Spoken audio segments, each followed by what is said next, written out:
What sorts of priors have been helpful in neural decoding? What, are there examples? What I'm thinking maybe, of, treating this neural activity as a dynamical system, and then making certain assumptions about the dynamics. Where have we been successful in applying like constraints and priors, and what has yielded fruit? And where do we think maybe we've been too restrictive in trying to apply our priors? That's a broad question. I have a hard time talking about anything that has to do with priors with Konrad on. I'd be too embarrassed to. Why? But maybe Matt, let's make sure that our audience knows what we mean when we talk about priors. So. We usually, when we build decoders or something, we build in some of the aspects that we know about brains. Now, let's list a few of them. Like, what are the priors? We believe that there exists a relatively low-dimensional manifold of neural activity that matters. We believe that a spike sent by a neuron at one point of time means something very similar to the spike being sent at just like a millisecond later or something. We believe that for any given decoding task, most neurons are probably mostly irrelevant.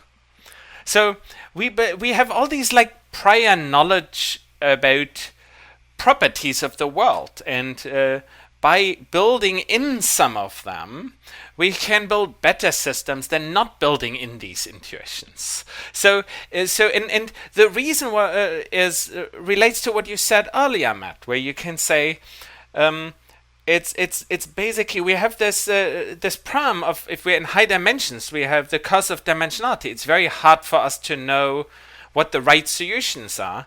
By us building in things that we already know about the brain in a way, we make that problem easier because there's effectively fewer possible decoders that we're willing to admit. Konrad, can I just quickly say, not everyone makes the assumption, though, that the data is low dimensional. So I have to add that. In terms of sensory, so in terms of motor systems and output and of behavior and limb movement, that seems like a relatively reasonable assumption. But in terms of our representation of the sensory world, like the images you see, you're seeing many millions of pixels every time you move your head. And that representation and how to do object recognition and see and figuring out where things are in the world, that is helpful to be in a high dimensional space to do that. So I will say in that context, we don't assume a low dimensional space. But yeah, otherwise I okay. Yeah, and I totally agree with Carsen there. No, like the idea that our thoughts are very low dimensional is just insane if you start thinking it through. No? Like, clearly the way we experience our visual world is very high dimensional. So when I say low dimensional, I'm not saying, and I think most of my colleagues aren't saying it's like really low dimensional. It might be a little more low dimensional than the neurons could be if we had all of them do their independent things. And yet it's low dimensionality relative to the number of neurons participating in the encoding. Yeah, I guess so. Carsen, could you be willing to accept that it's at least a little bit smaller than the number of neurons that we have?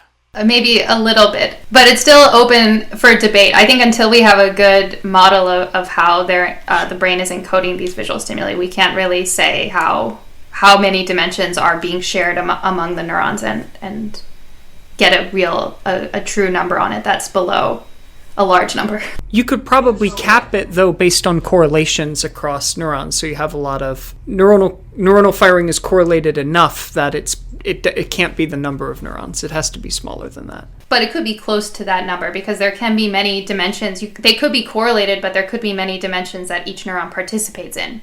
So you're right. Like there will be directions that multiple neurons participate in, but that neuron could participate in many different directions. So it could still be as high dimensional as the number of neurons, even though there are correlations in the population.